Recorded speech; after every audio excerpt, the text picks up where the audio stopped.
This starts with Ezekiel recalling a past experience he had with Yah. When we see these reference to these bones, this is a reference to death. Yah says the bones symbolize the whole house of Israel. And so let's review how Ezekiel describes them. He says, 1, they are dry or spiritually dead. 2, they are hopeless with no apparent hope of being resurrected as the people of Yah. And 3, they are dispersed, cut off, disassembled before they were rejoined and rebuilt. You see, what is happening here is Yah's chosen people, through Yah's spirit, is being given a spiritual rebirth. The spiritual rebirth of Israel would miraculously revive and restore Israel to what Yah had intended them to be in the beginning.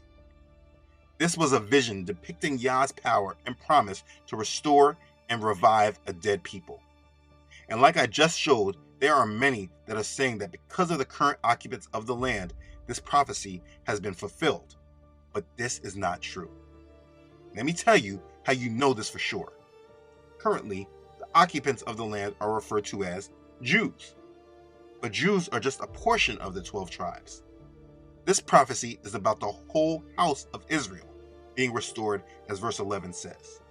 And if you want to go a little deeper, we know that it is not Yah who restored them if you understand the symbolism and that symbol on their flag. But we don't have to get that deep. In this prophecy, Yah is showing that the Israelites dispersed throughout the world will begin to awaken to their heritage. The bones represent that the nation of Israel is dead, but it's brought back to life. Israel and Judah both will begin to remember who they are amongst their captivity. Notice also that Ezekiel heard a rattling first, and this is what is happening right now. Some of Israel and Judah are already beginning to awaken. This is the rattling. Yahuwah will remember his people and bring them out of their captivity. They are held captive. They are not in power. Though Israel was dead as a nation of peoples among the world, Yah will have mercy on them and awaken them and bring them back home. Let's keep reading. Again, the word of Yahuwah came to me, saying, As for you, son of man, take a stick for yourself and write on it, for Judah and for the children of Israel, his companions. Then take another stick and write on it, for Joseph, the stick of Ephraim, and for all the house of Israel, his companions.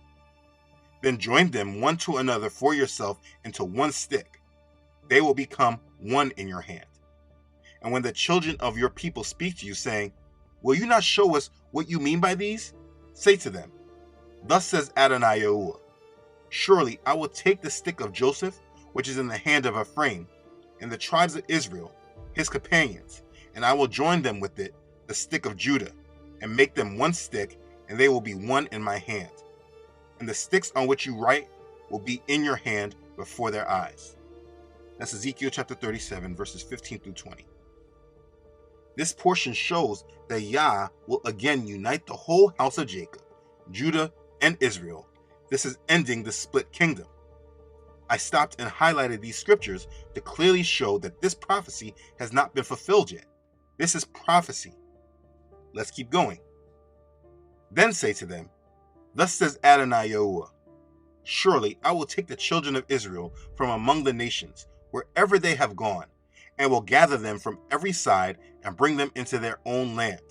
And I will make them one nation in the land, on the mountains of Israel. And one king shall be king over them all. And they shall no longer be two nations, nor shall they ever be divided into two kingdoms again. They shall not defile themselves any more with their idols, nor with their detestable things, nor with any of their transgressions. But I will deliver them all from their dwelling places in which they have sinned, and I will cleanse them. Then they shall be my people, and I will be their Elohim. David my servant shall be king over them, and they shall all have one shepherd. They shall also walk in my judgments and observe my statutes and do them.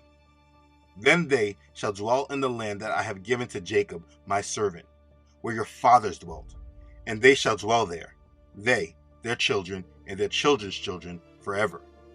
And my servant David shall be their prince forever.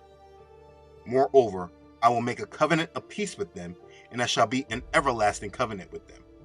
I will establish them and multiply them, and I will set my sanctuary in their midst forevermore. My tabernacle also shall be with them. Indeed, I will be their Elohim, and they shall be my people. The nations also will know that I, YEHUA, sanctify Israel when my sanctuary is in their midst forevermore. Ezekiel chapter 37, verses 21 through 28. Notice he says the nations will also know that YEHUA sanctified Israel. This is how we know Yah is not done with Israel. He said he will gather them from every side and bring them into their own land and make them one nation. They will no longer be two nations or a divided kingdom. YEHUA will rule the house of Israel, and they will obey him. They will dwell in the land Yah promised to Jacob, and they will follow their king YEHUA. If you still don't understand that this prophecy has not been fulfilled, do you believe that the current occupants have YEHUA as their king? No.